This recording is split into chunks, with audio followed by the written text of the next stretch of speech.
This is the Women Emerging Expedition podcast, so you can follow the ups and downs and the roundabouts of the expedition and play your part in them.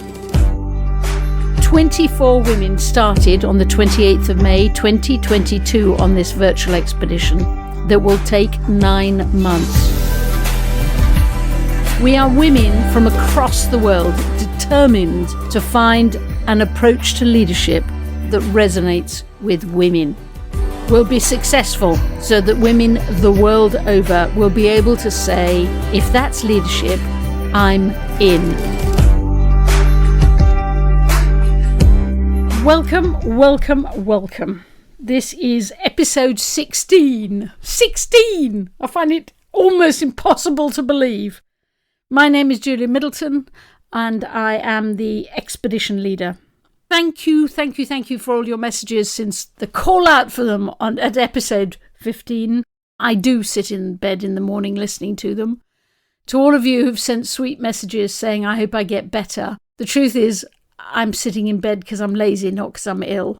I sit in bed listening to your messages, reading your papers, reading your ideas, taking them all in and using it as an excuse to be lazy and not to get out of bed. They are incredibly helpful reads and a great start to the day.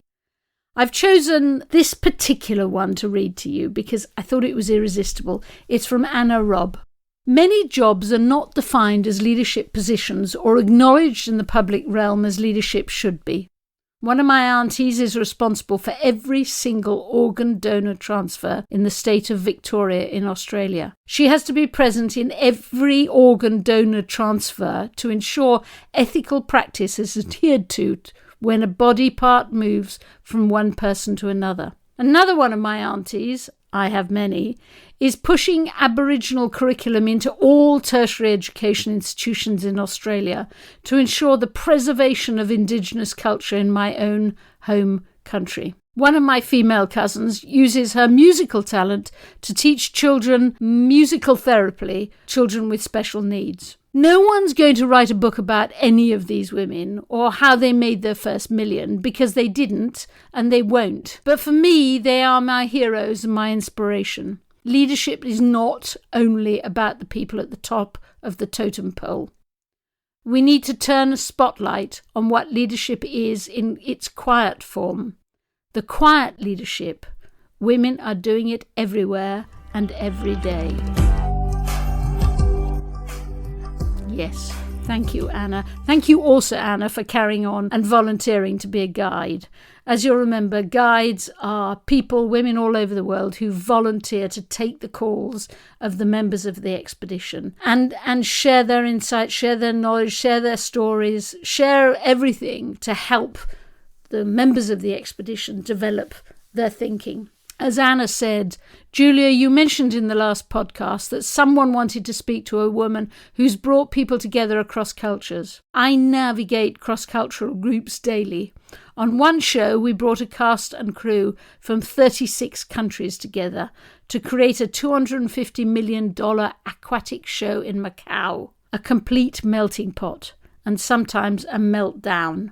I would be happy to talk about this. Thank you, Anna. I'm going to put you in touch with Fatima, who I know is very, very eager to talk to you as a member of the expedition who is fascinated by this issue. Please carry on sending the messages. You know, we all create our own bubbles and the expedition can turn into its own bubble as well as anybody else. And there's a real danger that it does. The noises around the world need to be listened to by the members of the expedition. We can't disappear. It's a great word, isn't it, that word zeitgeist? I love that word zeitgeist. I love saying it. I looked it up on Google. It says the equivalent of it's the spirit of the age. That doesn't sound as good as zeitgeist. Zeitgeist apparently is an invisible agent or force dominating the characteristics of a given epoch in world history. I'll say that again. An invisible agent or force dominating the characteristics of a given epoch in history. I think we need to just think about what is the zeitgeist, what is the context in which the women are setting off on the expedition. And so there'll be 4 episodes on this. No attempt to be comprehensive, just to pick up some interesting things. The titles of the 4 will be, firstly, Illiberal Liberalism. The second one will be The Lost Rule of Law. The third is called The Hunger Games. And the fourth is called I Am Angry. This first episode, Illiberal Liberalism, has 2 very remarkable women who have agreed to talk to each other about illiberal liberalism. They've known each other for years and years and years, one in Singapore, the other in Silicon Valley. Sue-Ann, whose background is in defence and now works in a think tank, and Nicole, who is a foresight specialist. Not an expression I've heard before, but having interviewed her, I now want to meet as many foresight specialists as I possibly can. They're going to talk about illiberal liberalism. They're going to talk about the theory of elites and how it has to change. They're going to talk about chicken rice and dinners in Singapore. They're going to talk about a famous photograph in Indonesia that can always be relied upon to fan anti-Western thinking in Indonesia. They're going to talk about local versus global and the need to have a more healthy balance between the two. And they're going to talk about AI and deepfake and many other things, I have no doubt. This was not an easy interview to do. It goes on quite a long time. They are fascinating, but it's hard going because they're 2, certainly women infinitely brighter than I am, who touch on so many subjects. And my head hurt listening to them. But the truth is that in the days after I'd listened to them, what they said kept on coming back into my mind and framing it slightly different. So definitely Zeitgeist here. Have a listen.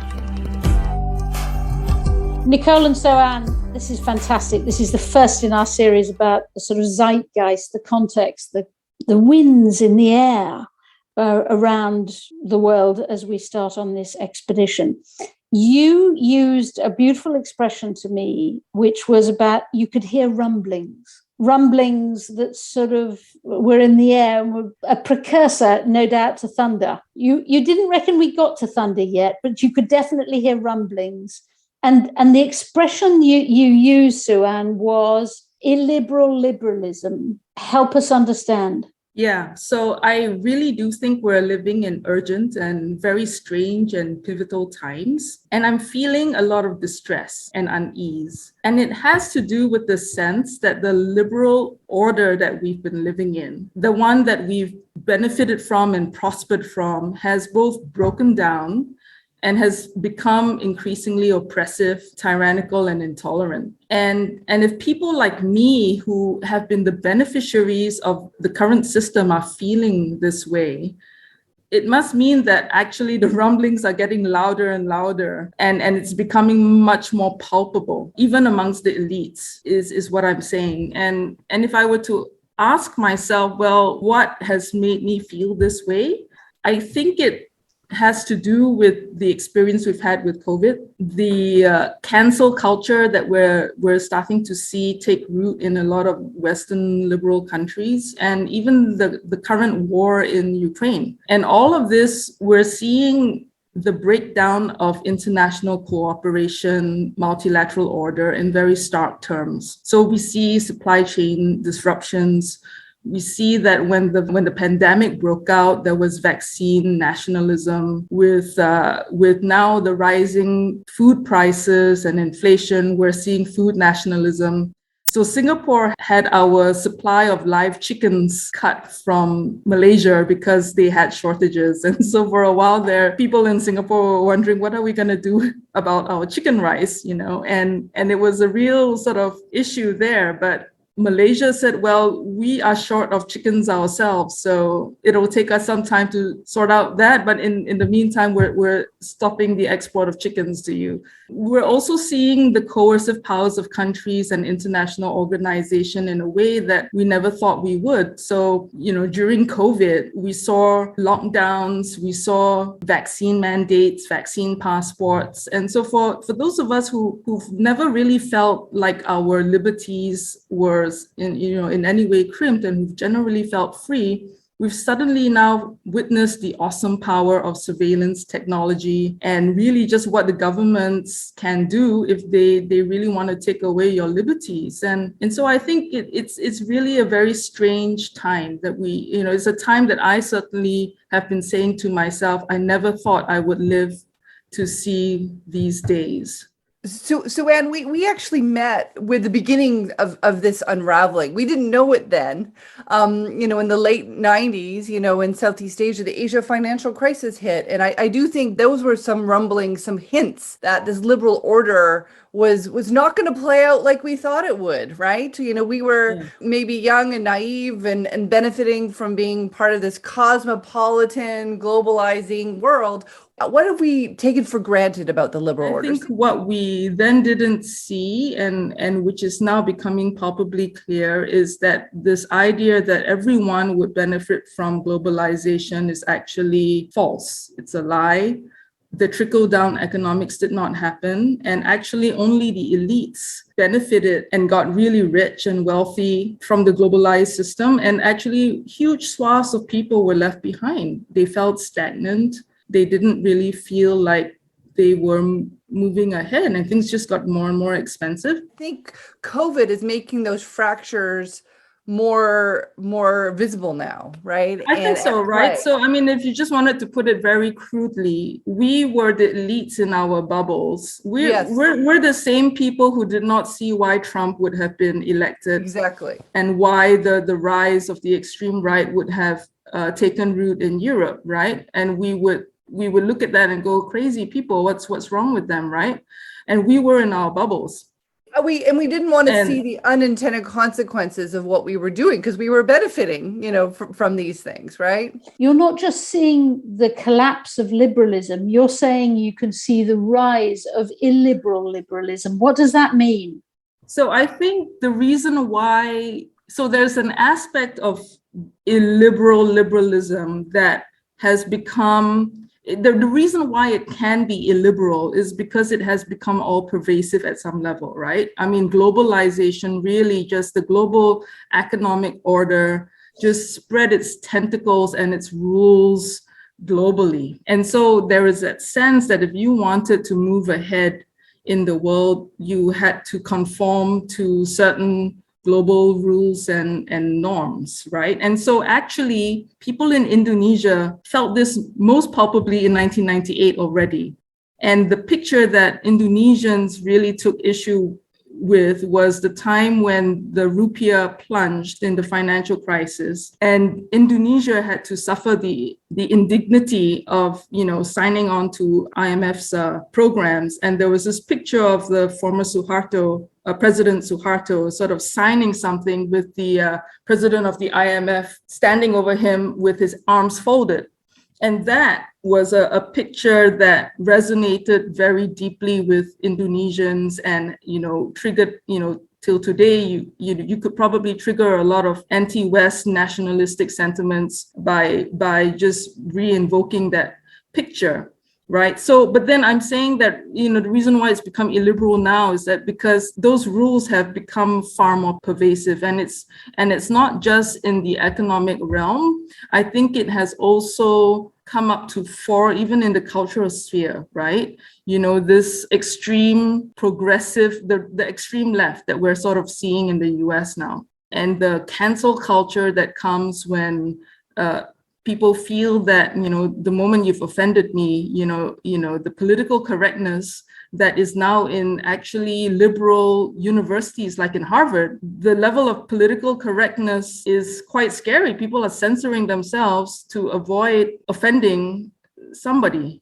So, to the extent that it's become all pervasive and the values have just turned on its head to become intolerant of people who don't share certain sets of progressive values. I think that's why it's become illiberal.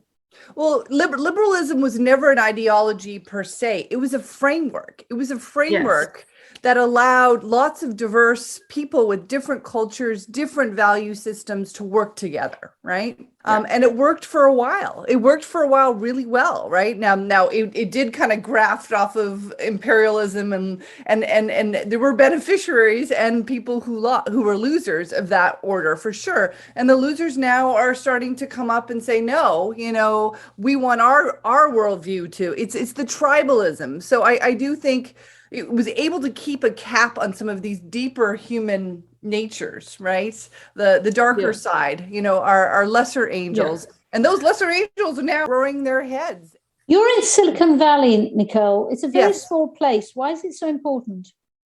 Well, it's been the birth of some of the most important forces we've ever seen. The computer, social media, Facebook, Google's here. They were like states unto themselves. In many ways, they're more powerful than governments, right? And they've shaped how we think. They've shaped the modes of communication. And they're also contributors to this illiberalism. There's been unintended consequences. Like we've created these little Frankensteins. Not only can you do surveillance capitalism very well, naively, the Western elites thought, oh, China is inevitably going to become like us because technology is going to just, take down these hierarchies. They never thought in a million years that they would reinforce hierarchies, right? And that they would just make it easier to quell dissent. Nicole, you once used an expression to me of we need a new theory of elites. What did that mean? It means a lot of things. So Sue-Ann alluded it to earlier, that a lot of what has happened is in, to use a wonky political science term, elite capture. Elites have been benefiting and gotten very rich out of our system, and they continue to do. Elites around the world, those people have a lot more in common. Whereas before, elites used to have some kind of moral code. So in the United States, the corporate elite fractured right when globalization was starting to take off, because then they had no local feedback loops anymore. They had no moral accountability, right? And they still did very immoral things back then, but there was some consensus then and some self-awareness of their responsibility. What is so interesting right now is the people who have awareness of some self-responsibility feel quite powerless, and the elites that are not aware that they are elites are very powerful, are not even aware that they're elites. So here in Silicon Valley, where we have this myth of meritocracy, which it's become very toxic, a lot of them don't even realize that this is the responsibility that they have. Like, they don't even see themselves as elites, right? And of course, elites don't like to be talked about, because as soon as you make them visible, they get very uncomfortable, right? And so there's some really uncomfortable conversations actually that have to happen. And maybe they're happening in places like Davos, sort of the elite forum that it happens in Davos, Switzerland every year. Like, that was supposed to be a place where these elites would have these conversations. But this year, a lot of people are just like, they've lost all moral authority. They've actually failed. There's these conversations of like, well, why are we meeting anymore? Like, look what we've done. Like, things are falling apart. And it's a place where you go and want to rebrand your identity, and it's a place for PR firms, right? It's lost its purpose, and people are looking around and going, where are those new meeting places? Where are the new conversations happening? This is the interesting question to ask. And they are happening. There is, as a foresight specialist, I think the time looks very bleak and uncertain. And underneath all of this, there's a lot of political innovation that is going to come out of this, because what all these forces have shown us is just how fragile democracy is, how fragile practical problem solving in a democratic way is. Like what that requires is hard work. We were very complacent. I think we were in the age of complacency, and that age has now just blown up, right? And now we have to roll up our sleeves, and I think the youngers are showing us and are energizing us in that direction. There's going to be, I think, a multi-generational collaborative push that we will see once we recover from this moment. And I do think we might recreate liberalism in a new way for our time. Yes. I think we have to. So I actually know, good friends who are on this journey, and it seems like part of the solution really goes back to community building. just at the grassroots level, because what is necessary in this age of alienation is really just authentic connections again, and actually and face to caring. face. Connections Yeah. and caring. If the pandemic showed us anything, is that we Yeah. need a caring economy. Yeah.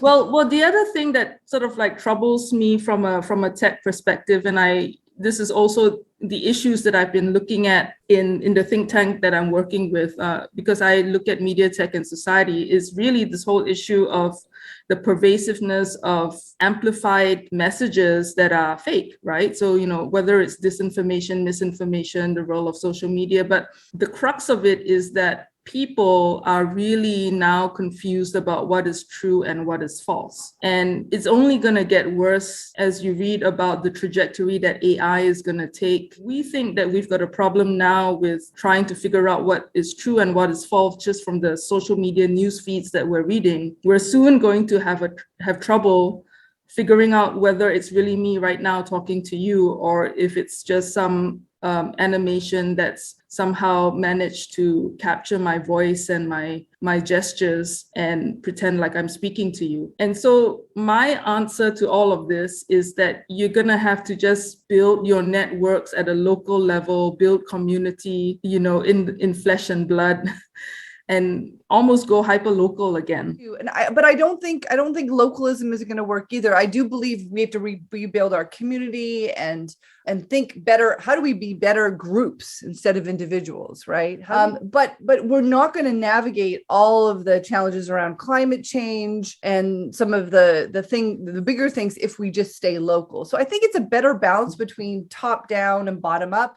Perhaps I am a classical liberal, meaning that the liberalism that I want to see restored is a liberalism where there are just common rules of the road, where people with diverse beliefs, convictions, cultural backgrounds, and very fundamentally different views are able to come around and sit at the table or at the public and to give a cogent argument as to why they view things the way they do, and respectfully listen to someone who has a very different set of convictions and beliefs, and somehow are able to facilitate some sort of negotiation and agree in a very civilized manner, right? So, I mean, that was essentially the essence of classic liberalism. It was a way to facilitate and bring about plural societies that could keep the peace. And this was actually the fundamental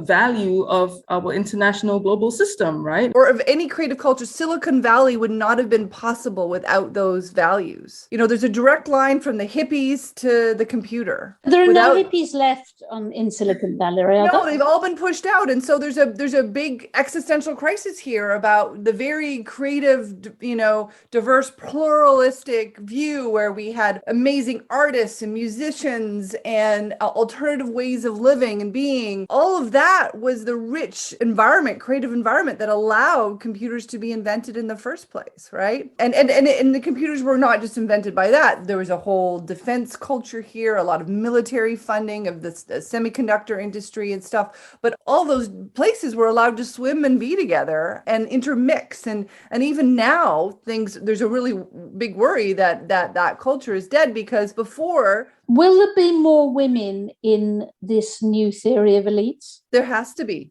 But unfortunately, in the short term, no. We're seeing a record drop-off of people, of women in all leadership capabilities. And it was happening before COVID. Women were giving these impossible choices between working these really, really intense jobs and being mothers, right? And forcing us to find work-life balance. Whoever invented that idea, that was ridiculous. There's never balance.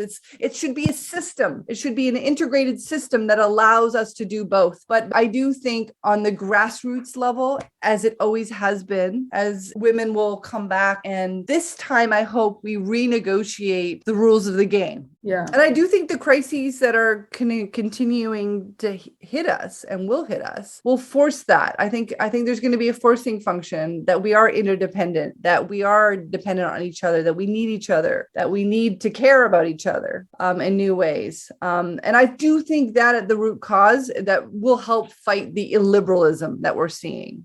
This reconnection to caring will, I think, help us, and curiosity. Caring and curiosity. I think what has contributed to the intolerance and illiberalism is the artificialness of the polarization that you see on social media, right? And then it just gets people angry because you think that thing is real. I do think, around the innovation aspect, there's no better future until we figure out what are the new rules of the game for social media. How do we put in some rules of accountability? There's an immaturity here. This is still a very young place. These are new technologies. And part of that immaturity is a lack of self-awareness, I think. In many ways, they don't want to be self-aware because then if they are aware, they have to admit some sort of responsibility. And I do think we need like that good big sister energy back. It's like, come on, guys.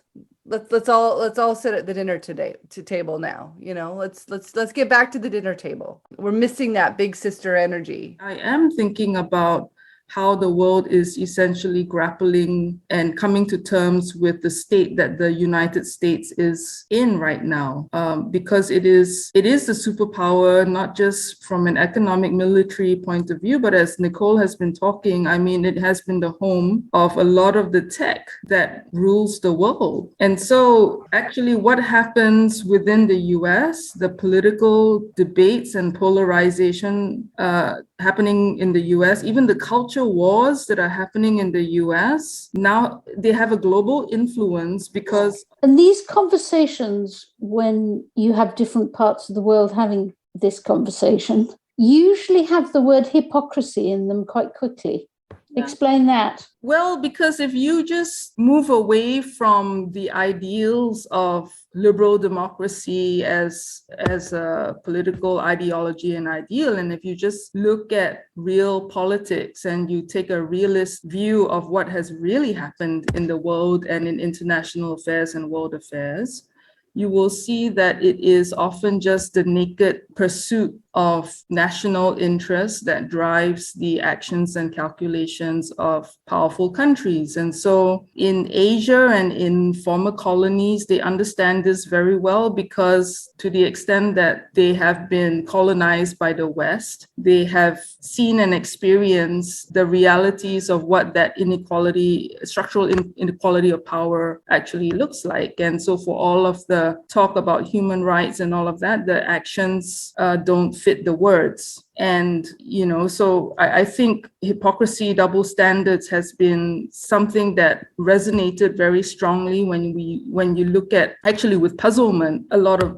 the Southeast Asian countries' reaction to the war in Ukraine. And we were really surprised, why is it that there's so much like pro-Russia, pro-Putin narratives resonating genuinely in Southeast Asia? And to a certain extent, yes. I mean, we've seen that, the Russian trolls and bots and info ops, suddenly had a field day amplifying some of these sentiments.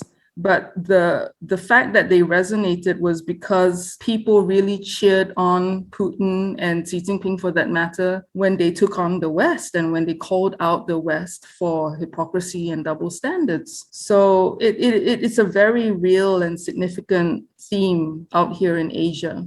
It's a really interesting time because, again, look at the state of the world right now, how fragile our ecological places are. So on the one hand, the United States might be accelerating its decline and fragmenting, and it might be fragmenting within a decade. Like if these fundamental human rights get dismantled in this country, then we're just going to be not so United States, where California is going to become more California and so forth, right? Is that going to benefit the world? Because the United States was co-leaders in creating this order in the first place after World War II. It was in their interest, it was in their self-interest to do this, but it was such a revolutionary idea at the time. The Marshall Plan, all of these ideas that we have to invest in each other's futures because we are an independent world, was like was a big deal. And we need that understanding of our independence more than ever now.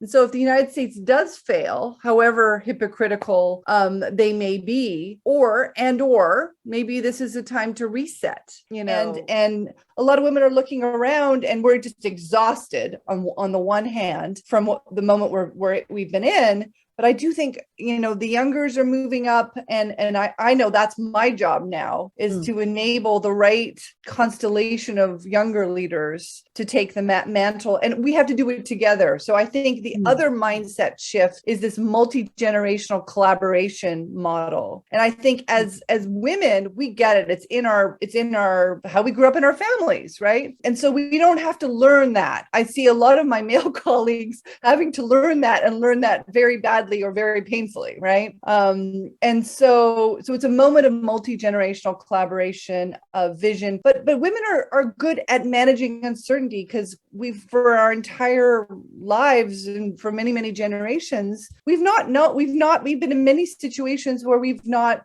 known what to do, right? So we've had to improvise, we've had to bootstrap. What you said about like intergenerational leadership resonates with me. And insofar as women, I guess, are a little, I hate to overgeneralize, right? Because women are also very ego-driven, but insofar as women have the ability to synthesize and see things more holistically, or have the ability to empathize a little bit more, then I would sort of say that that's kind of like what women can bring to the table, right? The ability to sort of like hold things in tension and deal with complexity and multitask. Thank you, Sue-Ann. Thank you, Nicole. Your friendship is lovely to listen to. You feel no need to agree with each other, merely to take each other's ideas forward. It's a joy to listen to. The leadership lessons out of my head has been full of it. The obvious one, be aware of the photograph opportunities. That idiotic man who stood with his arms crossed behind the signature, a photograph that no one will forget. I think the concept of a fact no longer being clear whether it's true or false is tricky. But of course, the thought that you don't know if it's true or false, that you're actually talking to another human being, is going to be pretty tricky. And it's a thought for those of us who've come out of COVID thinking we're going to do much less travelling and we don't actually need to meet face to face. Maybe not. The theory of elites is very interesting. I hope there are going to be a lot of women in the theory of elites. Where will we come together? Interesting again. Where will people come together for new ideas? And will there be enough women around the table? And then I haven't got my head around really what Sue-Ann's saying about cancel culture, but certainly thinking through the impact of cancel culture, not just on the people in the middle of it, but the people observing it. I think that's worth thinking about. So that's the first of the Zeitgeist. Enjoy. Next week, I think I'm going to change the order. I think we're going to have Hunger Games first. I think you'll enjoy it. Thank you for listening to the podcast. We would love you to follow the expedition and provide your own stories and perspectives. You can do this by subscribing to this podcast and joining the Women Emerging group on LinkedIn, where you can have your say.